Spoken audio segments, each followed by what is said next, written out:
All right. So first things first, Barney, how are you? How are you, man? Thank you for having me, bro. Long overdue. Yeah. Well, before we get into kind of what you've been working on now with Mr. Jukes, with Jack, is I want to delve into your history a little bit before we do that. So, do you remember what first made you get thoughts onto paper? Great start question. Are you talking about just in any capacity, or are you talking Yeah. about any capacity? I think it was seeing. I remember one time, like I had a friend that was like older than me, like at church. I was at a church with my mom, and there was this kid that was like maybe 3 years older than me, and I thought that he was like the coolest guy ever. And I remember him rapping, and writing a rap or something that worked, and I was like, oh my god, he's like a superhero, because everyone was like focusing on what he was saying. So I went home and I just started like jotting down things. I don't know if it was a rap or whatever it was, but I had a fascination with like the idea of engaging people. Like I think it's such a skill to be able to like people to be engaged with what you're saying and how you're putting it. So I think I was about what, 13, 14 around there. Where was your interest in music at this point? Was rap a part of your life? No. Rappers, like usually they ask rappers like how, and they're like, yeah, man, I was like 3, I was listening to Nas, and that wasn't my story at all. Like my mom played a lot of like pop music at home. I was listening to like ABBA and like, like that kind of real pop stuff. And, I didn't really have I never, if you know me and like my friends and stuff, like me being a rapper is hilarious. Like, why on earth is like Barney a rap? Like, what? Because I'm very like happy and this and that, and try to be funny and like class clown is that kind of element. And yeah, so I think music, like rap music, kind of hit me. I'm from East London, so grime music is quite important to my area and surrounding area, and so my friends did grime music, but I never really kind of got into it properly. Like I was still. And then my best friend is a guy called Alpha Mist. He's a jazz musician. And he started playing jazz piano at the age of like 17, 18. And from there, he started making these jazz beats. And I was like, oh, there was an affinity there with the idea of storytelling.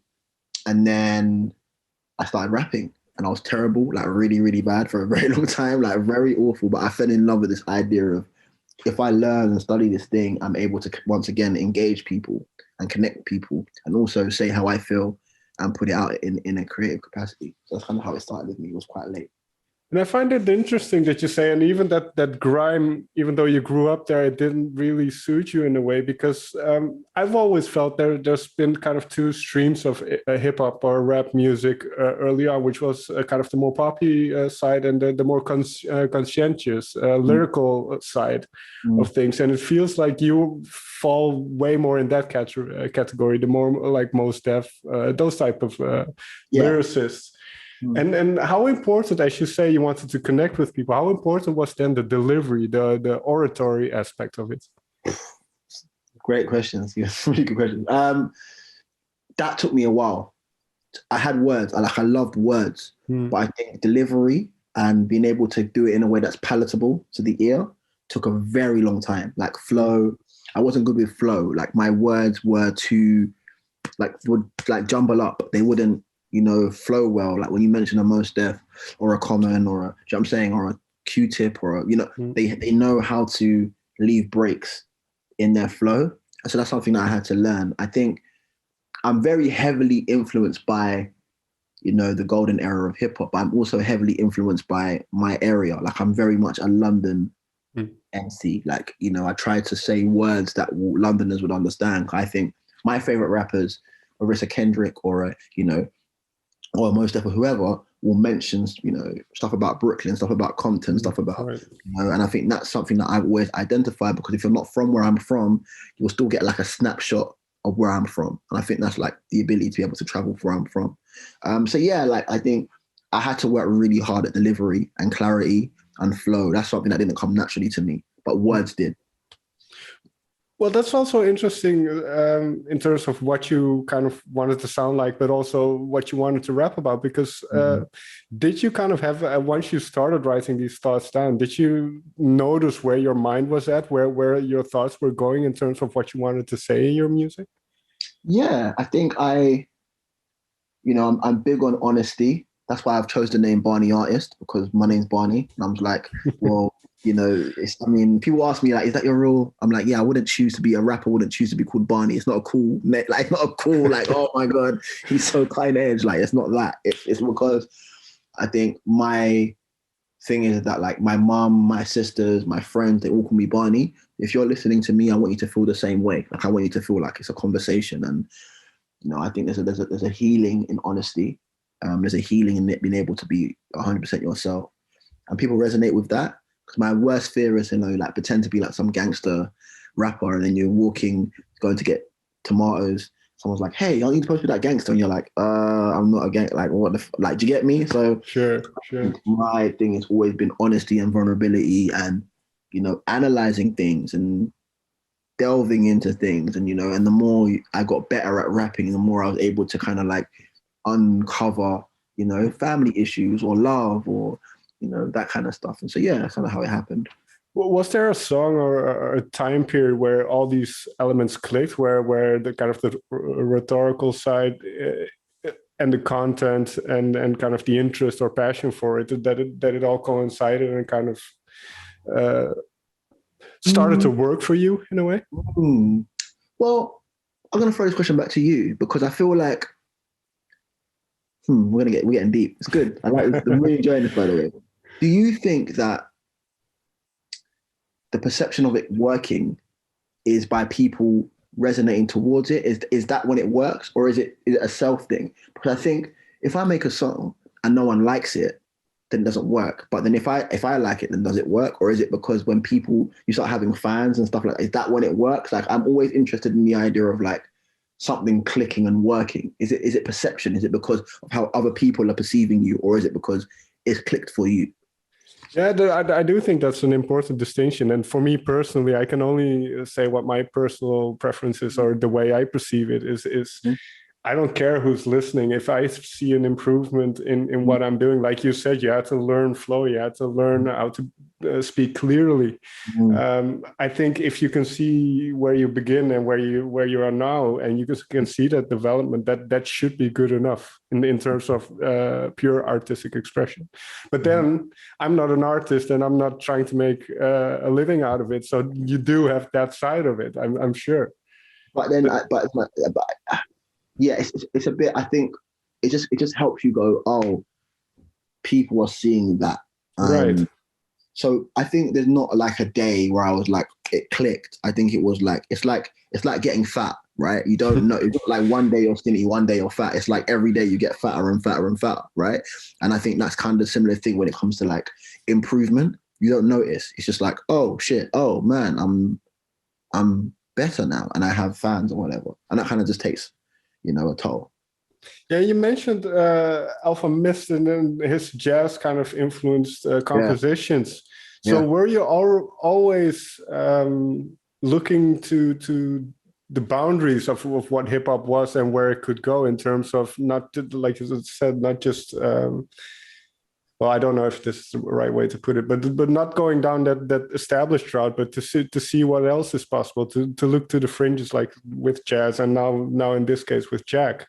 Yeah, I think it's like, I think I've always been interested in like melody and like wording and like writing, and I think, don't get me wrong, I really enjoy like popular music. I really enjoy like stuff that's coming out of the UK, like drill and grime. And I enjoy it. Like I enjoy it, but I think it's one thing enjoying it and another thing doing it. And I think you need to know what works for you. Don't get me wrong. Like I think like when I do other things, I want to push boundaries. Like I've made, darker sounding stuff or faster flowing stuff, but that's kind of more so now that I'm more comfortable to know what I want to do with it. But I think it's really important to know what is for you, and when you could be like, I'm a fan of that. I just like it. I don't need to do it. I just really, really enjoy it. Right. So, And yeah. Yeah. Sorry to interrupt, but that goes into what you mentioned earlier then as well with authenticity. I mean, you can like something really well, but if it doesn't fit you, then it becomes too contrived in a way, I would say. 100%. But for you then, well, let me start off this way. How aware of Bombay Bicycle Club were you? No, I didn't know what it was. I didn't even know what a Bombay Bicycle Club was. I had no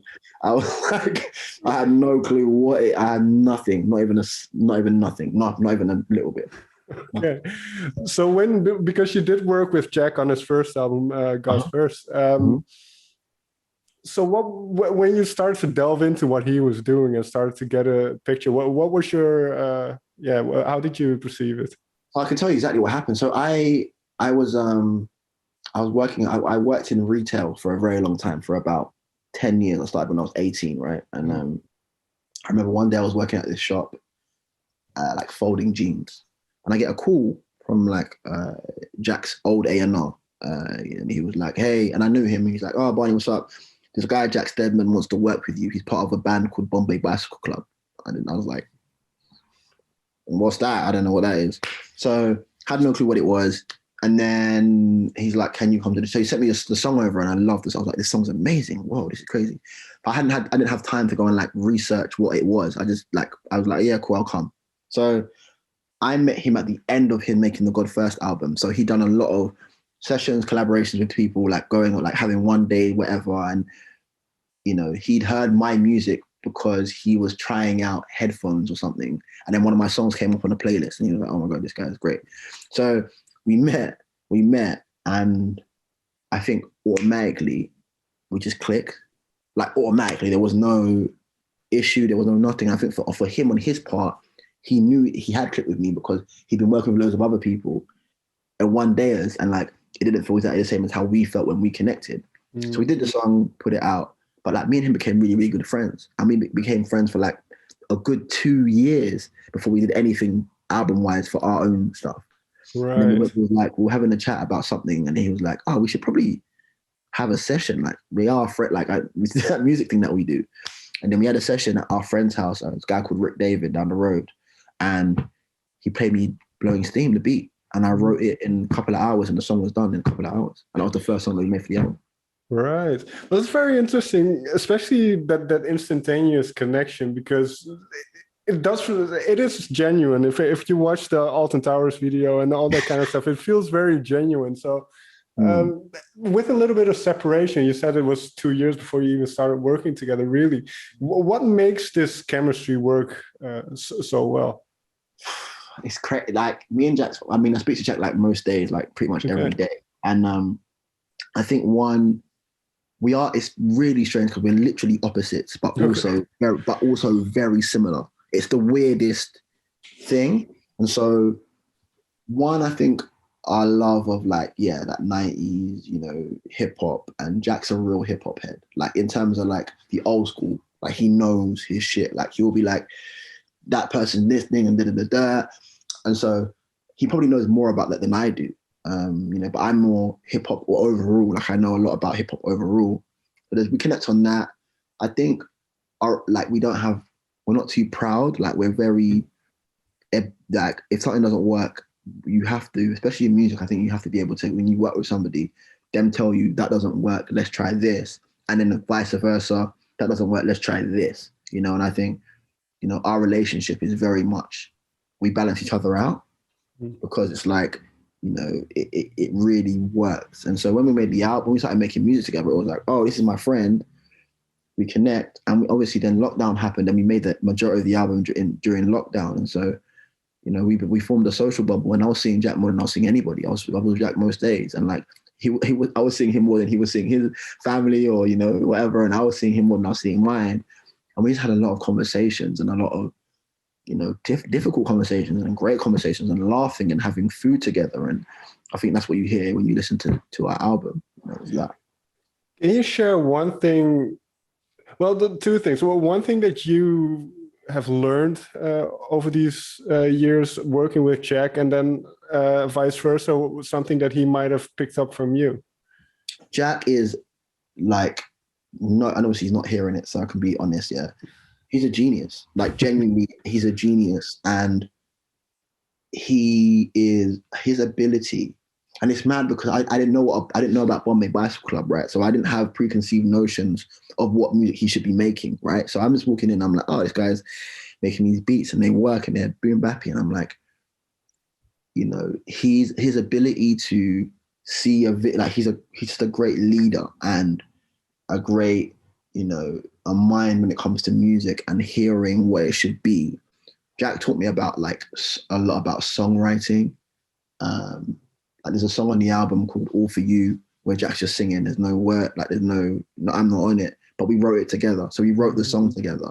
And like me being able to songwrite in that capacity with a, you know, this is not some guy down the road. This is like a very respectable, you know, Right. writer. And so I'm getting to sit there and we wrote the song together. And he taught me a lot about space as well. And like how with rappers, a lot of the time, we want to cram words in. We want to say all the words possible.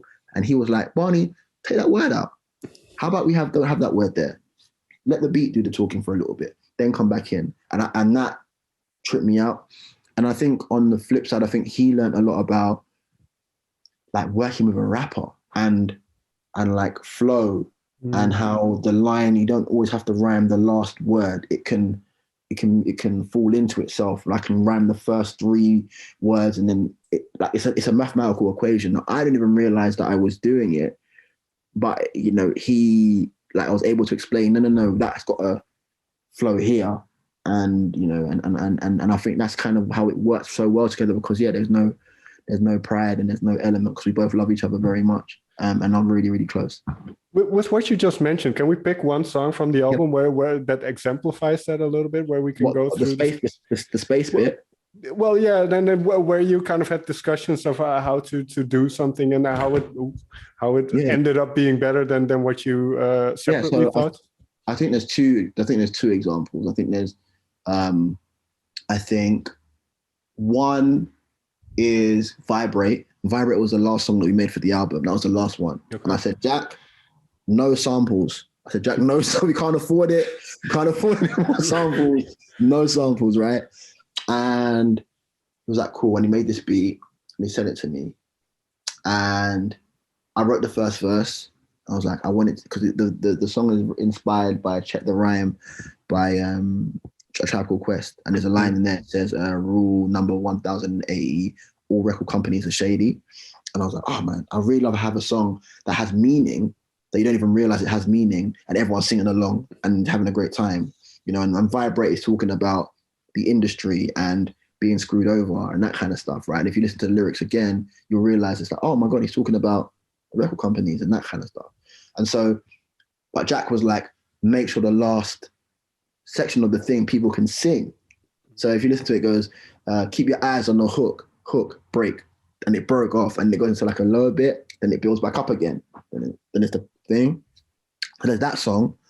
And then I think another song that's a great example of that is Gratitude, which is the last song on the album, because like, I was struggling. The beat was pretty much all done. Like it was pretty much all finished. I was like, sometimes when the beat is so good, as a rapper, you struggle to what to say. I'm like, what do I say on this thing? I don't want to ruin this beautiful piece of art. And we recorded the song in his old bedroom, like his old bedroom when he was young. And opposite over the road is a church.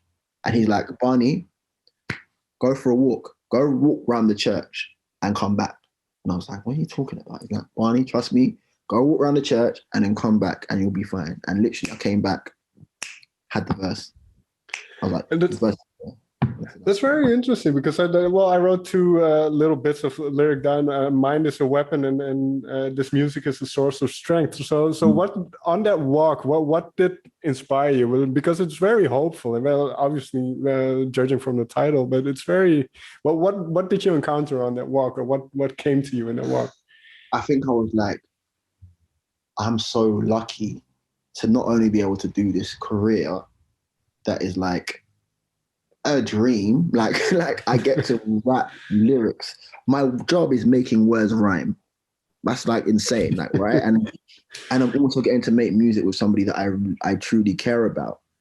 And I think those two things working in tandem, and then like, you know, like I grew up in the church as well. So like understanding the idea of, there was something about the church that made me go, gratitude, being grateful. You know, there's songs and stuff and like, you know, like a hymn or whatever, where it's like just being grateful for being alive. And I was like, yeah, man, music, I'm so grateful for music. I'm so grateful that I'm able to write things and hopefully invoke emotion in people and them feel connected with me. Like, I'm so grateful. And then I came back and Jack was like, that's it, bang. And then gratitude came. And I saw the performance you put up the other day of just sitting in a room. And now with the whole COVID thing, it feels like it's partly necessity that you do this more unplugged type of things.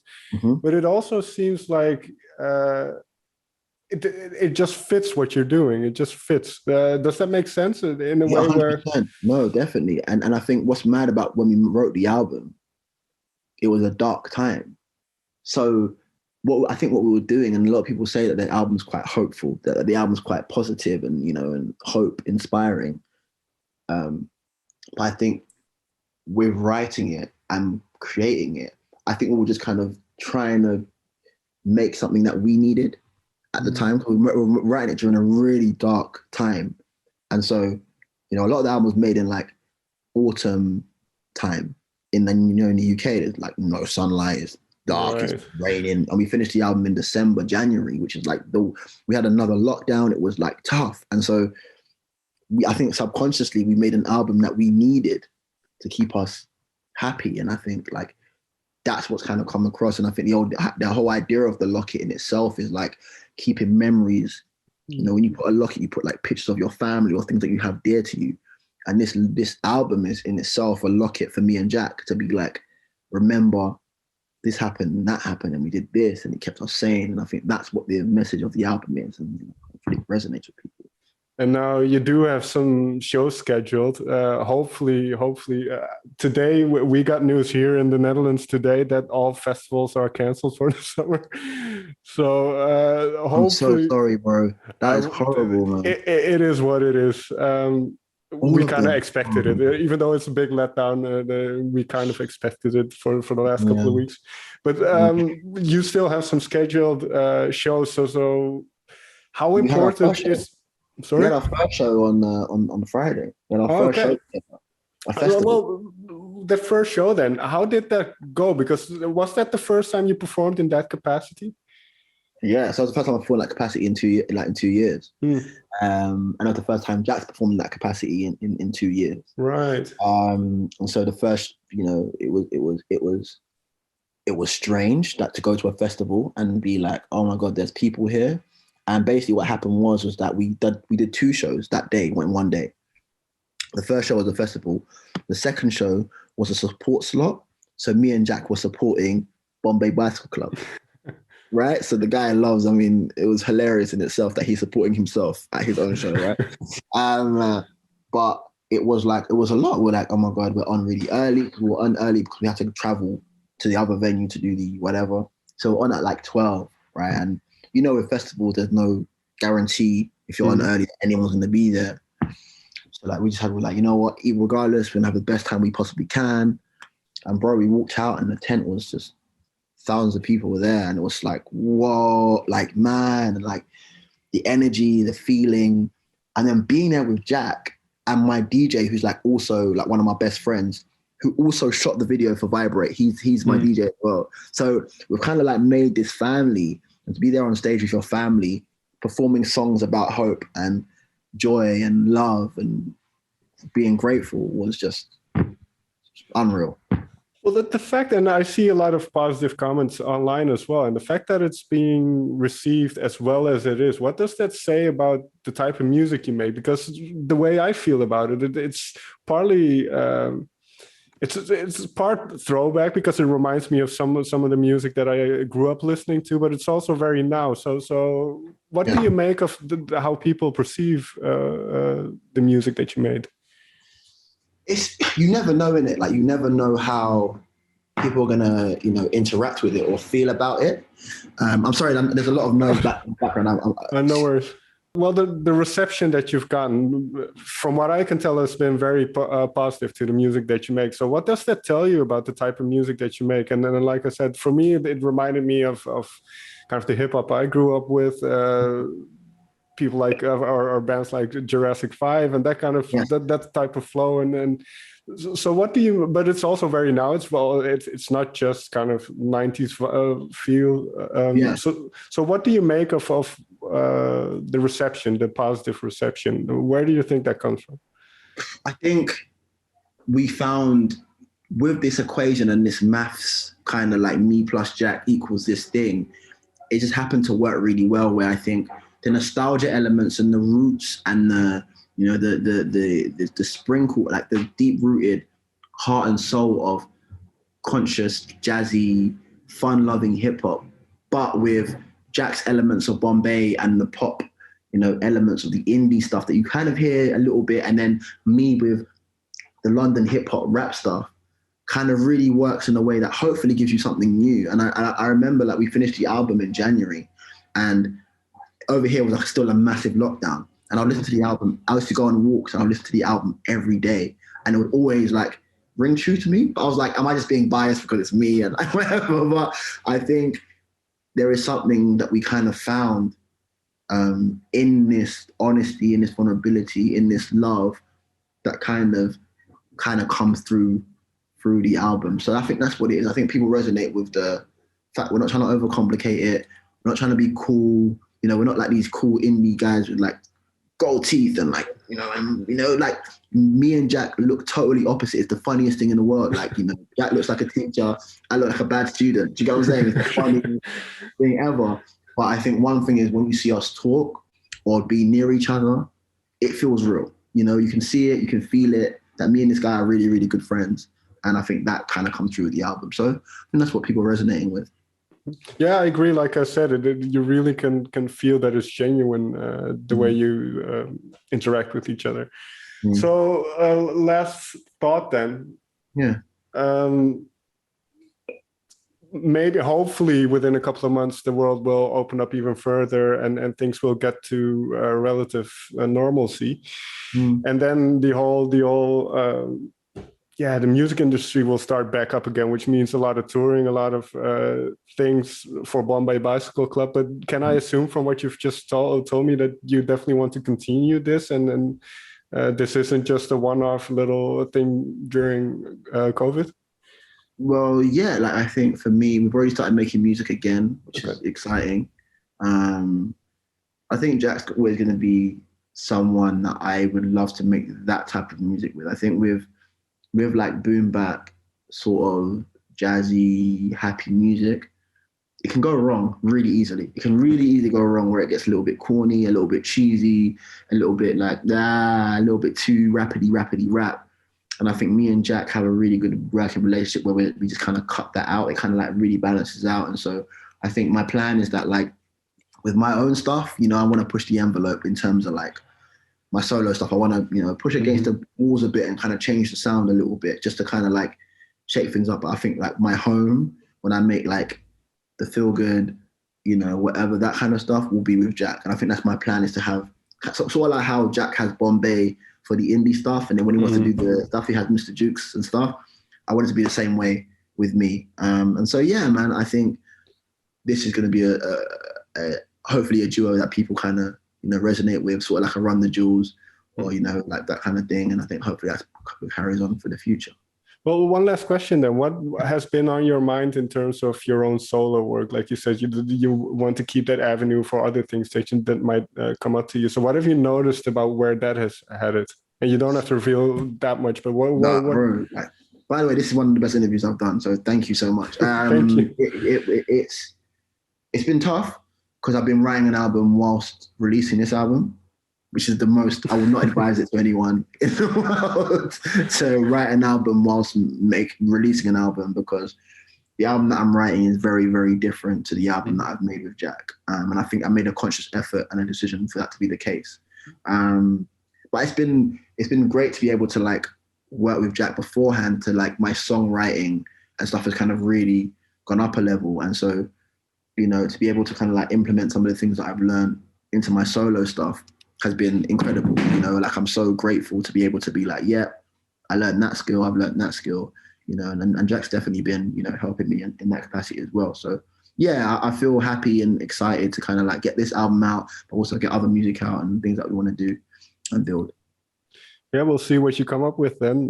Barney, thank you so much for taking the time to talk with me. It's been amazing. Thank you so much, bro. I really appreciate it. Thank you.